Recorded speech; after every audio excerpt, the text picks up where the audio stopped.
Bonjour. Et nous revoilà à Calgary, ou presque. Nous revoilà en fait à l'aéroport à Paris avant de partir pour Calgary. On reprend la route. C'est toujours un moment, pas difficile, un moment un peu excitant. Ça fait partie de notre vie maintenant, pour ainsi dire, hein. Faire partie. On a pris beaucoup l'avion. Notre empreinte carbone n'est pas très bonne, c'est sûr, sur ces dernières années. Bien qu'on voyage principalement en van, ben, on fait ces allers-retours. Là, c'est pour aller à Calgary. Calgary, on connaissait déjà. On y était passé donc une fois rapidement, et puis une fois plus longuement. On vous a raconté ça dans les épisodes précédents. Et c'est avec un certain plaisir quand même qu'on a retrouvé Oscar, tout simplement. Oui, Oscar nous attendait gentiment. On a une petite émotion quand on le revoit. voilà, On on n'a l'a jamais pas eu... quitté très longtemps. Non. Je vais rester là parce que la dernière fois on était resté coincé de l'autre côté, donc on va pas se faire avoir deux fois. On va juste espérer qu'Oscar démarre assez vite. Il n'y a pas de raison. Non, on n'a jamais eu de problème véritablement quand on retrouvait des petits problèmes ici et là, de saleté, de petites choses qui marchent pas, mais rien de bien méchant. Et ces retrouvées avec Oscar ont été très courtes puisque, après avoir hésité, on a décidé de partir sans Oscar pour aller un peu plus vers l'ouest. On avait raté la remontée des saumons puisqu'on a passé l'été en France et la remontée des saumons qui se font manger par les ours se produit principalement autour des mois de juillet, mais surtout Fin août juillet, août et et septembre. septembre. Et pour nous, tout à fait à la fin du mois de septembre, il y avait encore une possibilité de voir des ours manger des saumons en Colombie-Britannique. Et c'était pas si loin, en fait, c'était à peu près à la même latitude que Calgary, simplement, il fallait aller rechercher l'océan Pacifique. Complètement à l'ouest. Donc ça supposait, si on était avec Oscar, pratiquement 2 à 3 journées aller, 2 à 3 journées retour sur des routes difficiles pour Oscar. Donc on a emprunté une autre méthode, on a tout simplement pris l'avion, un petit avion cette fois, un petit avion local qui nous a amené à une petite ville qui s'appelle Kamloops, qui est au milieu de la Colombie-Britannique, et de là, il était pour un prix très raisonnable, possible de louer un véhicule. C'est ce qu'on a fait. Aussi parce que les billets d'avion n'étaient pas chers et que l'avion plus la location de la voiture, ça revenait au même que si on y était allé avec Oscar. Donc on s'est dit qu'on allait l'économiser un petit peu quand même. C'est ça, oui, c'est ça le fond de l'histoire. Et on arrivait à bricoler avec des billets d'avion low cost, un itinéraire, on va dire, d'une toute petite semaine, tout compris, qui nous permettait de passer environ 2 jours pleins, 2 jours et demi, 3 jours, sur la plateforme d'observation des ours de cette petite ville qui s'appelle Bella Coola, vers laquelle on va maintenant s'engager. Alors, on récupère le pick-up, c'est un véhicule auquel on n'est pas habitué, à l'aéroport de Kamloops, après une petite frayeur, parce que le loueur nous avait envoyé entre-temps un texto nous disant qu'il n'y avait plus de véhicule disponible. Ouais, tout va bien finalement. Mais non, on a eu non seulement un véhicule, mais un véhicule neuf, absolument neuf. Ah bah dis donc, on n'a jamais eu de voiture neuve de notre vie. Il faut qu'on en loue une, il paraît qu'elle est toute neuve. Regardez. Wouhou! Bon, on sait tellement pas comment marchent les nouvelles voitures que... Ah si, ça y est. Ah ouais. Oh là là. Et c'est avec un certain bonheur qu'on a fait cette petite boucle de quelques jours en s'arrêtant à des petits motels. C'est un mode de vie auquel on n'est pas habitué, mais on y a goûté. C'était pour nous presque une petite parenthèse dans notre voyage. Et voilà. On quitte notre motel. Dans notre pick-up. C'est la première fois qu'on dort dans un motel, comme quand on voit dans les films. Alors, ce qu'on a vu au bord de la route, au début, c'était plutôt du mauvais temps. En fait, on a eu toutes les saisons sur ce trajet. Ce qui n'est pas tellement étonnant parce que c'est aussi une région qui s'y prête. On s'approche d'une zone océanique, donc il y a un temps qui peut changer beaucoup en fonction des perturbations locales. Et de surcroît, il a fallu passer un col. Et bon, avant de passer le col, on était plutôt sur une logique de route, voire d'autoroute, bordée certes de très grandes zones naturelles. Donc il était possible de voir quand même beaucoup de végétation, des zones vallonnées. C'était beau, on avait le sentiment d'être quand même entouré de vie sauvage. C'était pas encore forcément très spectaculaire. Non, alors c'était quand même le début des couleurs. C'était pas du Oui, tout rouge et orange, mais les arbres quand même étaient de plus en plus jaunes. oui, oui, il y avait vraiment les deux couleurs qui s'équilibraient assez bien parfois, le vert et le jaune, et aussi des lacs qui offraient des reflets qui étaient parfois intéressants. On ne s'est pas arrêté très longtemps, on a vu quelques oiseaux aquatiques, on a vu quelques cerfs ici et là, mais on ne s'est pas arrêté durablement.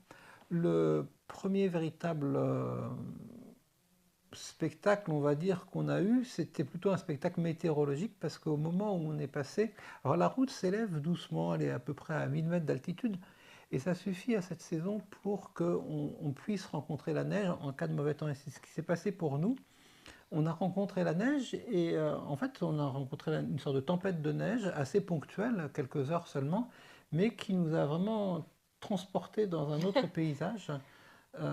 On s'y attendait pas tellement, mais on s'est trouvé à rouler vraiment dans une situation très hivernale, entouré de flocons de neige et de routes d'un blanc immaculé, puisque la neige était toute neuve, c'était la première neige qui tombait. Ça y est, on voit plus rien. On voit juste qu'on dans la neige. Donc ça, c'était bien, dans le sens où c'était nouveau pour nous. Et puis ensuite, on s'est engagé dans une immense descente Oh là là, qui ouais. d'ailleurs est très connue parce que certains automobilistes ont peur de prendre cette descente tant elle est raide.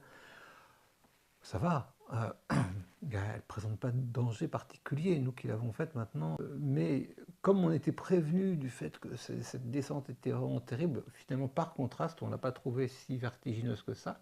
Mais en tout cas, on change d'univers parce qu'à partir du moment où on s'est engagé dans cette descente, alors là, on gagne un autre univers géographique puisqu'on se retrouve en gros dans un fond de vallée encaissé qui fait comme le bout d'un fjord en fait. Et plus on va progresser ensuite sur les quelques dizaines de kilomètres qui nous restent, environ 50 kilomètres avant d'être à la mer, et plus on va avoir le sentiment d'être dans un fjord.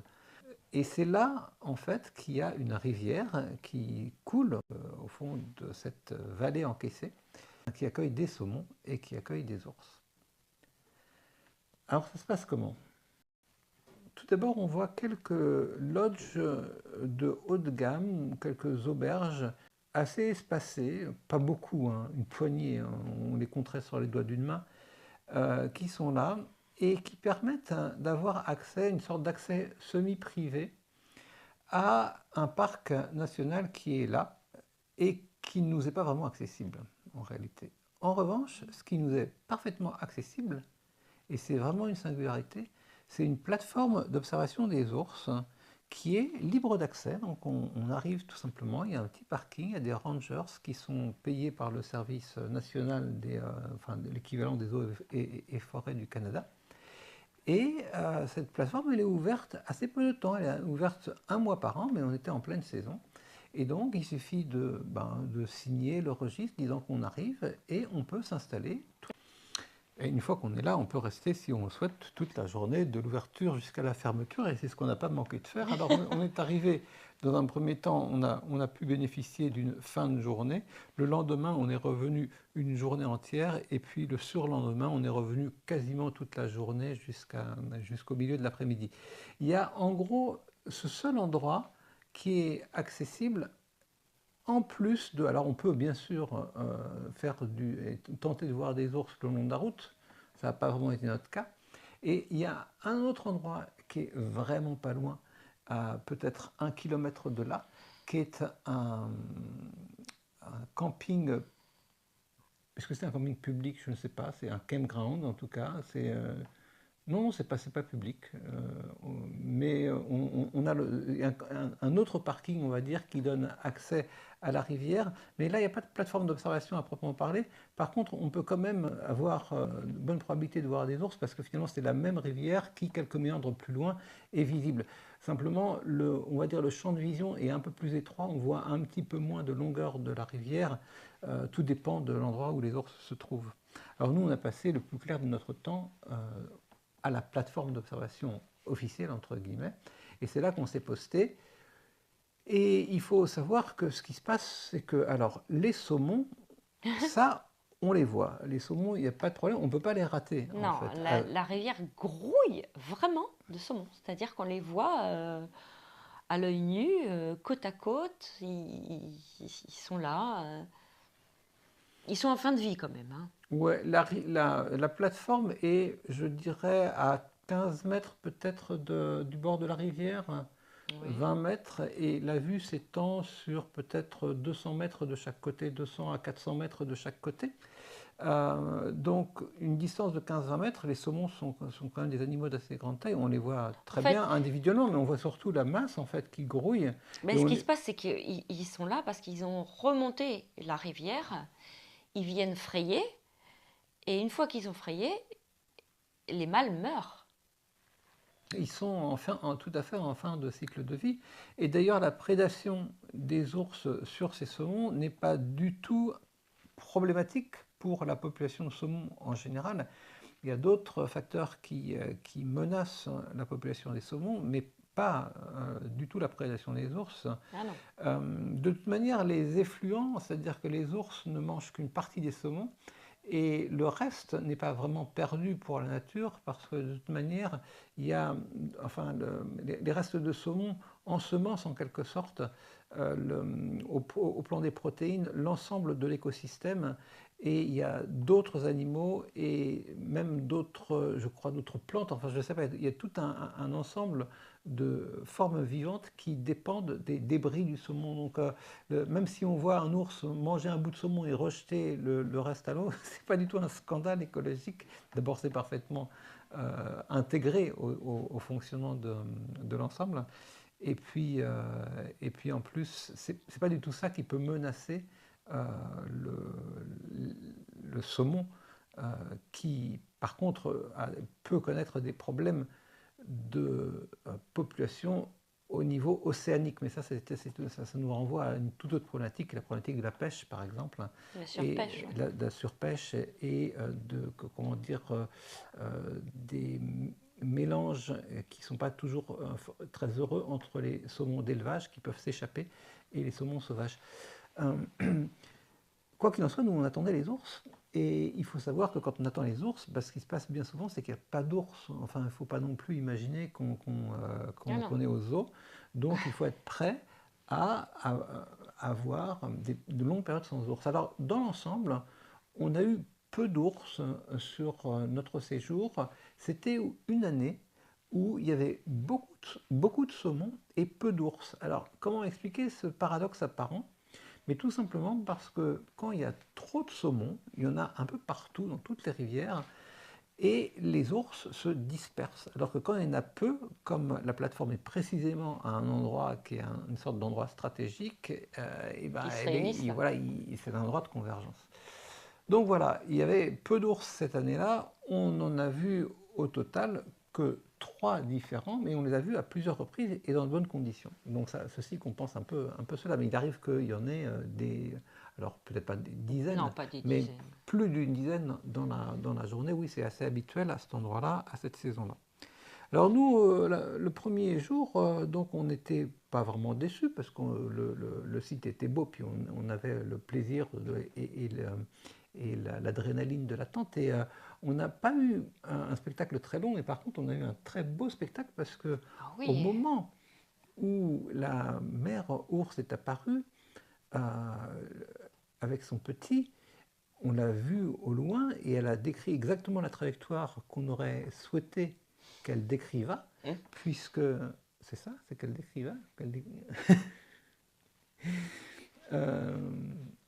puisqu'elle est arrivée par la gauche, elle est venue, on a vu jouer un On, peu avec les on poissons. l'a vu Ouais. jouer, on l'a vu montrer à son petit comment il fallait pêcher les poissons surtout. Ouais. Et surtout, au moment clé, en fait, où elle était presque la plus proche de nous, Bah, elle est arrivée sur la rive opposée. opposée, on la voyait, elle était face à nous et on se disait est-ce qu'elle va plonger dans l'eau ou pas quoi. Tout le monde était derrière ses objectifs et elle nous a regardés et oui, elle a plongé dans l'eau.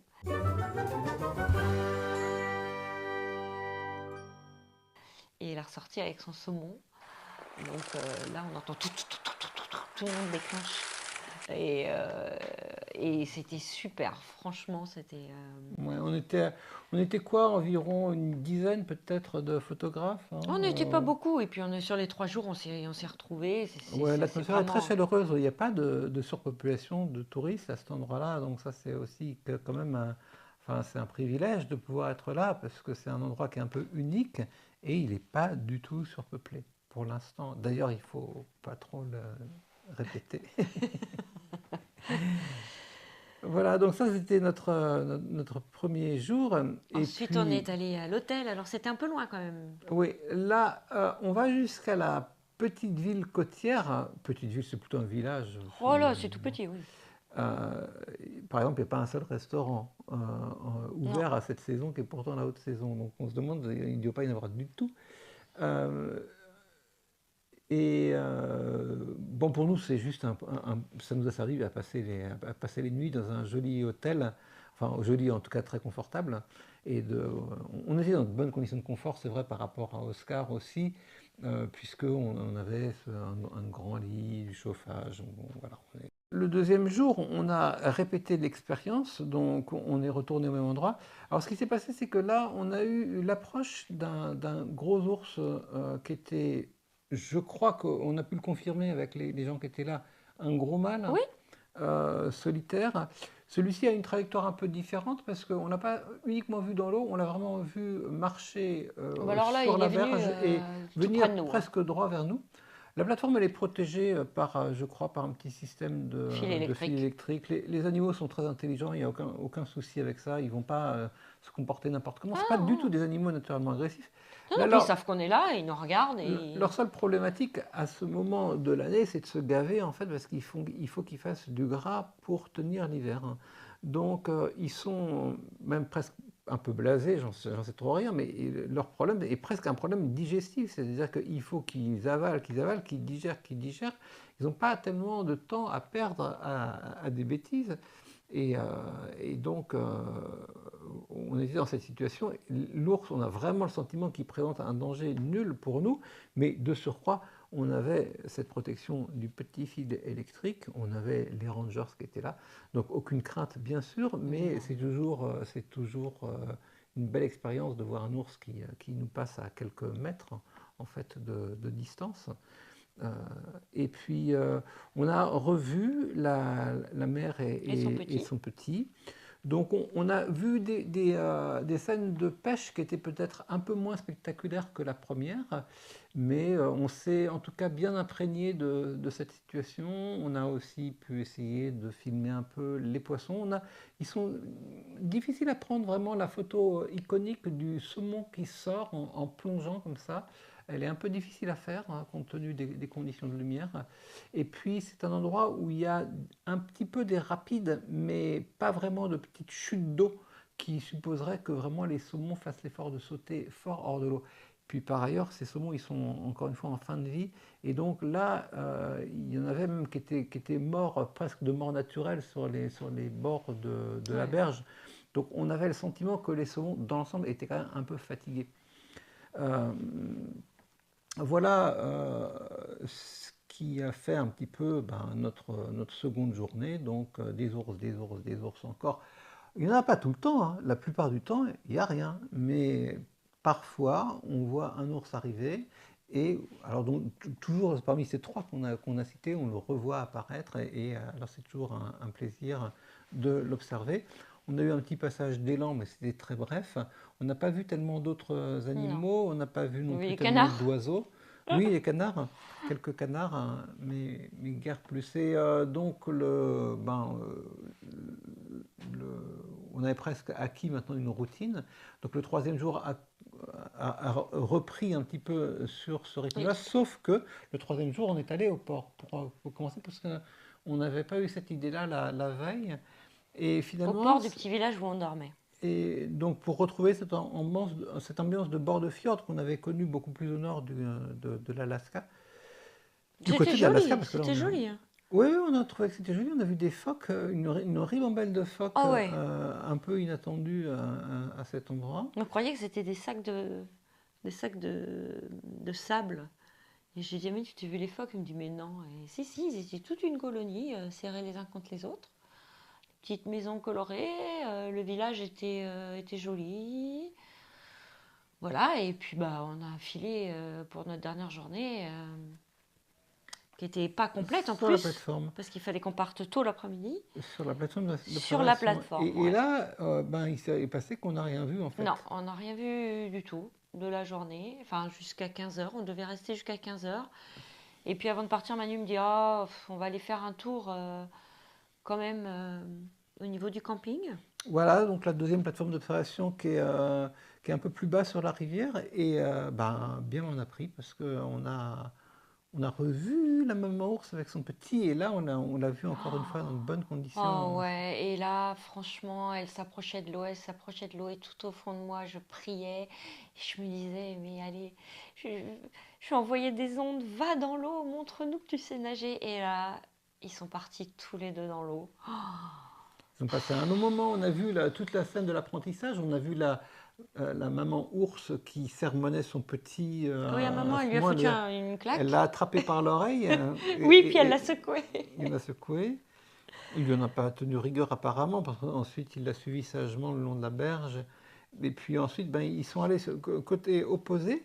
Alors il y a une curiosité, c'est qu'il y a des bateaux, des sortes de petits rafts qui peuvent passer sur cette rivière et qui jouissent d'un point d'observation extraordinaire. Bah, sur Et, ce coup-là, et personne eux, n'en revenait, même non. eux. Hein.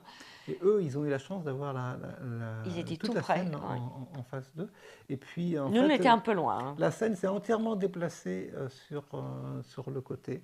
Et puis ils ont fini par repartir dans le lointain, mais on était très contents de ça. Et en plus, on a eu la visite d'une petite, je pense que c'était une marthe, qui est venue, mais alors l'espace de quelques secondes, se montrer le bout de son museau, donc dans les bois. Donc ça nous a fait une petite photo tout à fait inattendue. On n'avait jamais vu cet animal jusqu'à présent. Voilà, donc on a été tout à fait charmé par cette expérience à Bella Coola. Elle a été assez brève. Pour nous, c'est vraiment une parenthèse. Alors bien sûr, pour vous, c'est encore plus d'ours, et pour nous aussi, c'est plus d'ours. Ah oui, mais c'est pas dans les mêmes Mais conditions. Là. voilà, On les a des vus ours pêcher. qui pêchaient les saumons, on voulait le voir, et donc on l'a vu. Sur ces entrefaites, on a tout simplement pris la route assez Oui. rapidement. Alors, et puis du coup, ça retour. nous avait retardé un peu, donc on a eu vraiment beaucoup de mal à rentrer parce que c'était la nuit. C'était un petit peu dur, un petit peu long. Fallait se réveiller un peu l'un et l'autre. Par contre, on a vu, je crois, 2 ou 3 ours sur le bord de la route. Oui, c'est vrai, en pleine nuit. En pleine nuit, donc il faut quand même faire attention. Ils sont pas loin. Voilà. Et puis on a gagné Kamloops. Cette parenthèse s'est refermée et ça nous permet d'envisager la suite. Cette fois-ci, on va vraiment reprendre la route avec Oscar, direction l'Est, via les États-Unis, pour aller très très loin, aller chercher le port de Halifax et retourner en France. Ça, c'est pour les épisodes prochains. À la semaine prochaine. À la semaine prochaine. Voilà, notre petite escapade avec les ours et les saumons est terminée et c'était vraiment fantastique. Encore une expérience qu'on n'est pas prêt d'oublier.